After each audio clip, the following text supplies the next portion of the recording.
ஆருத்ராவோட தொல்லைக்கு அப்புறம் தோப்பு பக்கமா யாருமே போறதே கிடையாது. தோப்பு பக்கம் போறத நிறுத்திட்டதுனால ஆருத்ரா தொல்லையிலேருந்து தப்பிச்சிட்டோன்னு நினைச்ச ஊர் ஜனங்க எல்லாம் நிம்மதியா இருந்தாங்க. ஆனா அவங்களோட நிம்மதி ரொம்ப நாளைக்கு நீடிக்கல. கொஞ்ச நாளாவே ராத்திரி நேரத்துல நாய்கள் கூட்ட கூட்டமா தெருக்கள் நின்று ஊழை ரத்தம் எதையோ துரத்திக்கிட்டு போறதுமாவே இருந்து நாய்கள்லாம் நைட் எல்லாம் ஒரே ஊழை ஆயிட்டு இருந்தது. அதை கேட்ட ஊர் ஜனங்க ரொம்ப பயந்தாங்க. பொணமா ஊரை விட்டு போன அந்த ஆருத்ரா அவளோட சாவுக்கு பழித்திக்கிறதுக்காக பேயா ஊருக்குள்ள திரும்பி வந்த பார்த்து பயந்துதான் அதுங்க அப்படி பண்ணுதுங்கன்னு அப்ப யாருக்கும் புரியல. ஊருக்குள்ள வந்துட்டேன், இனி நான் யாரையும் விட மாட்டேன். என்னையும் என் குழந்தைய கொன்னவங்களையும் அதுக்கு உடந்தையா இருந்தத ஊர் ஜனங்க ஒருத்தரையும் விட மாட்டேன்.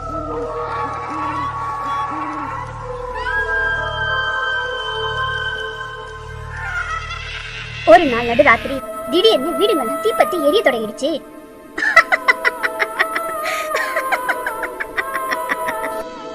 எல்லாரும் சாகுங்கடா. நெருப்பு எரியத பார்த்தோம் ஜனங்க எல்லாம் அலை அடிச்சுட்டு வீட்டை விட்டு வெளியில ஓட ஆரம்பிச்சிட்டாங்க. திரும்பி பாக்குற இடம் எல்லாமே நெருப்பு. ஐயோ, திடீர்னு நெருப்பு எப்படி பத்த ஆரம்பிச்சது? உங்க பக்கம் தண்ணி எடுத்துருவாங்க போங்க. நெருப்பு விஷயம் தெரியலையே. ஓடு. எல்லாரும் தண்ணி எடுத்து வந்து கொட்டியும் அந்த தீ அணையிற மாதிரி தெரியல. அது பயங்கரமா கொழுந்து விட்டு எரிய ஆரம்பிச்சது. எவ்வளவு முயற்சி பண்ணியும் கொஞ்சம் கூட அந்த தீயை கட்டுக்குள்ள கொண்டு வரவே முடியல. நல்ல வேலை கடவுள் செயலால திடீர்னு அப்ப பார்த்து மழை பெய்ய ஆரம்பிச்சிருச்சு. அப்பாடா, நல்ல வேலை மழை பெய்யுது. கடவுளே, அந்த மழை தான் இந்த ஊர்ல இருக்கிற ஜனங்களை சேதாரம் இல்லாம காப்பாத்தி கொடுத்துச்சு. அந்த சமயம் மட்டும் மழை பெய்யாம இருந்தா இந்த ஊரே இருந்த இடம் தெரியாம போயிருக்கும். மழை வந்து இன்னைக்கு தப்பிச்சிட்டீங்க, ஆனா என்னைக்கு தப்பிக்க முடியாது. ஊருக்கு வெளியில தோப்புக்குள்ள இருந்த வரைக்கும் ஆருத்ராவால இந்த ஊர்ல இருந்தவங்களுக்கோட உயிருக்கு எந்த ஆபத்தும் வரல. ஆனா எப்ப அவ ஊருக்குள்ள காலடி எடுத்து வச்சாலோ அப்பவே ஊருக்குள்ள ஒப்பாரி சத்தம் கேட்க தொடங்கிடுச்சு. வெளியில போனா நேரத்தோட வரத்து இல்ல. இந்த ஊருக்குள்ளதான் அடிக்கடி எதாவது நடக்குதே. எங்கன்னா போனவன் நேரத்தோட வரானா பத்தியா? அண்ணி, யார் என்ன கூப்பிட்டது? நான் தான் அண்ணி. குடிக்க ஒரு வாய் தண்ணியாவது கொடுங்க அண்ணி.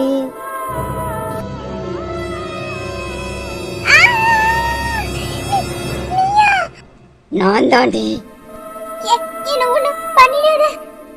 ஒண்ணும் பண்ண கூடாதா? என்ன பண்ணீங்க? அது அது வந்து அது இது தெரியாம பயத்துல பண்ணிட்டோம். மன்னிச்சிரு ஆருத்ரா. என்ன ஒண்ணும் பண்ணிடாத, என்ன விட்டு ஆருத்ரா. நான் எவ்வளவு கெஞ்சிருப்பேன். ஒரு வாய் தண்ணி கொடுங்க, கொஞ்சம் சோறு போடுங்க. எனக்காக இல்லைனாலும் என் குழந்தைக்காக நீ எவ்வளவு கண்ணீர் விட்டுருப்பேன். ஈவு இறக்கமே இல்லாம ஒரு வாய் பச்சை தண்ணி கொடுக்காம என்னையும் என் புள்ளையோ கொன்னீங்கள. ஆருத்ரா, மன்னிச்சிரு ஆருத்ரா. தெரியாம பண்ணிட்டேன், விட்டு ஆருத்ரா. உங்களை விடுறதுக்கு நான் வரல, நீங்க உயிர் விழுத்த பார்க்க தான் நான் வந்திருக்கேன். ஆருத்ரா, விட்டு ஆருத்ரா. சாகடி.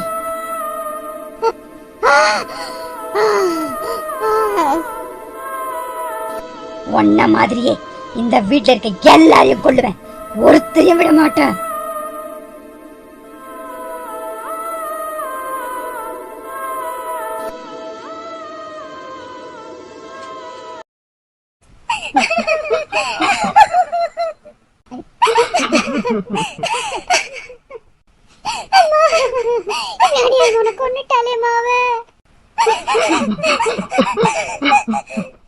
இனி அடுத்து யார கொலை காத்திருக்கா தெரியல. ஆருத்ரா, பத்திரமா இருந்துக்கங்க எல்லாரும். ஒவ்வொருத்தர அவங்க குடும்பத்துல பழி வாங்க ஆரம்பிச்சுட்டா. என்ன பண்ண போறாளோ தெரியலையே. நிறமாத கர்ப்பிணியா செத்த அவ ஒவ்வொருத்தரா அவருடைய சாவுக்கு காரணம் வந்தவங்க எல்லாரையும் பழி வாங்க ஆரம்பிச்சா. அந்த வீட்டுல தினம் ஒருத்தர் இறந்துகிட்டே இருந்தாங்க. அத்தை அத்தை, நான் உயிர் விட்ட இடத்துல எவ்வளவு தைரியமா தூங்குறீங்க அத்தை.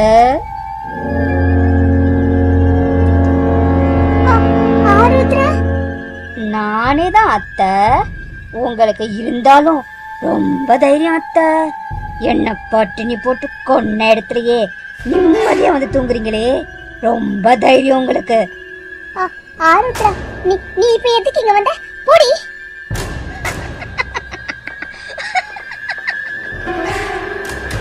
போடியா, என்ன போடின்னு சொல்ற உரிமை உனக்கு இல்ல. நான் திரும்பி போகிறதுக்காக இங்க வரல, உன் உயிரை எடுக்க தான் வந்திருக்கேன். வேண்டாம் ஆருத்ரா, புருஷ பட தப்புக்குதான் உனக்கும் உன் பிள்ளைக்கும் தண்டை. எங்களை எதுக்கு இப்ப இப்படி பண்ற நீ? என் புருஷ பண்ண தப்புக்கு நானும் என் பிள்ளையும் என்ன பண்ணும்? உங்களுக்கு பயமா இருந்தா எங்கேயாவது ஹாஸ்பிட்டல் எத்தனை போய் சேர்த்திருக்கணும். அத விட்டுட்ட ரூம்ல அடைச்சி என்னையும் என் பிள்ளையும் பட்னி போட்ட கொள்றீங்க. விடு ஆருத்ரா, விடு. நான் என் குழந்தையோட எப்படியெல்லாம் வாழணும்னு ஆசைப்பட்டேன்டி. ஆனா அநியாயமா என் வாழ்க்கையை அழிச்சிட்டீங்களே, உங்க ஒருத்தரையும் விட மாட்டேன். தெரியாம பண்ணிட்டு என்ன விட்டு ஆருத்ரா, உன் கால்ல வினால விட என்ன விட்டு ஆருத்ரா. உங்க உயிருக்காக இப்படி கெஞ்சினீங்களே, அன்னைக்கு ஏன் வயித்துல வளர்ந்த உயிருக்காக இப்படித்தானே நானும் கெஞ்சினேன். கொஞ்சமாவது ஈவி இறக்கம் காட்டினீங்களா? அடுத்து உன் புருஷன் கூடவே அனுப்புற, வச்சு பாத்துக்க. மரத்துல தொங்க விட்டால தூக்கல என்ன, அடுத்து அவனையும் தொங்க விடுறான் பாரு.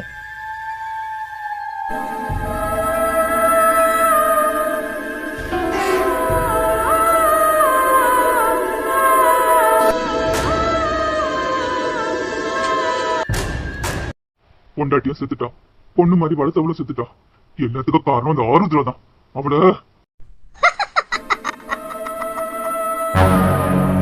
ஆருத்ரா,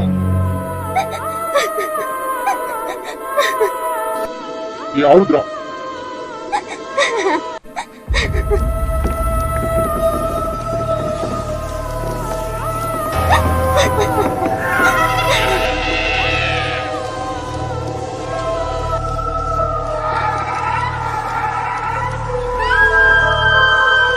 ஆருத்ரா, உன்னை தண்ணி தெளிச்சுக்க. என் பொண்டாட்டிய சொல்லிட்டேன், என் பொண்ணு மாதிரி இருந்தபடி கொண்டுட்டேன். உன்னை சும்மா விட்டா இங்க எங்களையும் கொண்டுடுவேன். உன்னை விடக்கூடாது நீ.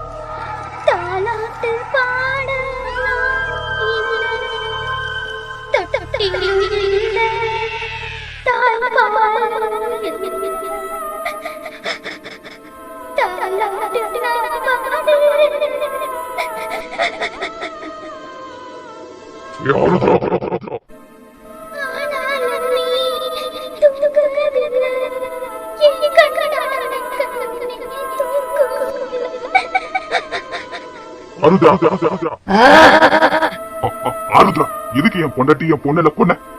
ஏண்டா நீ என்னையும் என் குழந்தையும் கொன்னது தப்பா தெரியல, நான் பொண்டாட்டி பொண்ணை கொண்டது மட்டும் தப்பா தெரியல? எவ்வளவு தைரியம் தான் என்னையே தொடர்ந்து பின்னாடி வருவேன்?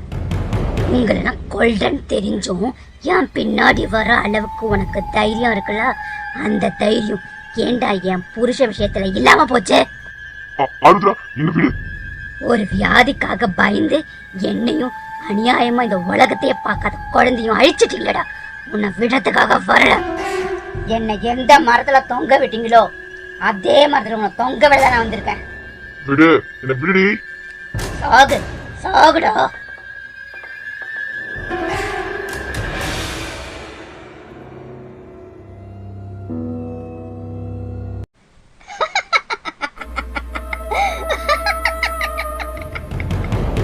இப்பதாண்டா எனக்கு பாதி நிம்மதியா இருக்கு. இதே மாதிரி இந்த ஊர்ல இருக்கிற எல்லாரையும் கொன்னாதான் எனக்கு முழு திருப்தி ஆகும்.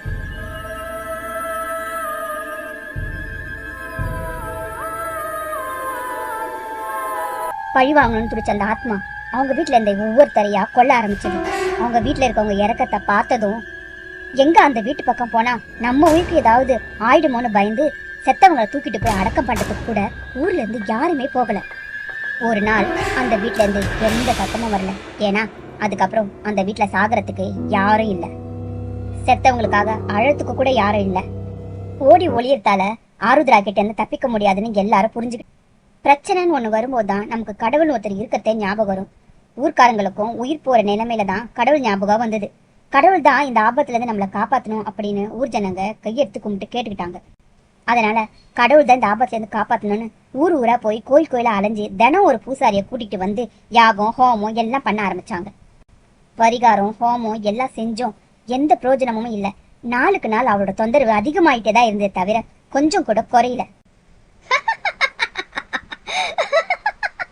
எந்த யாக ஹோமம் பண்ணாலும் யாங்கிட்ட எடுபடாது. பேய் பிசாசு தொந்தரவு இருக்கிற ஊர்ல சம்மந்தம் வச்சுக்கிட்டு பொழுதனிக்கும் பயத்தோட வாழ முடியாதுன்னு வெளியூர்காரங்க எல்லாம் இந்த ஊர்ல பெண் கொடுக்கவோ பெண் எடுக்கவோ விரும்பவே இல்லை. வீடு வாசல் இதை விட உயிரோட இருக்கத்தான் முக்கியம்னு சொல்லி ரொம்ப பேரு ஊரை விட்டு காலி பண்ண ஆரம்பிச்சிட்டாங்க.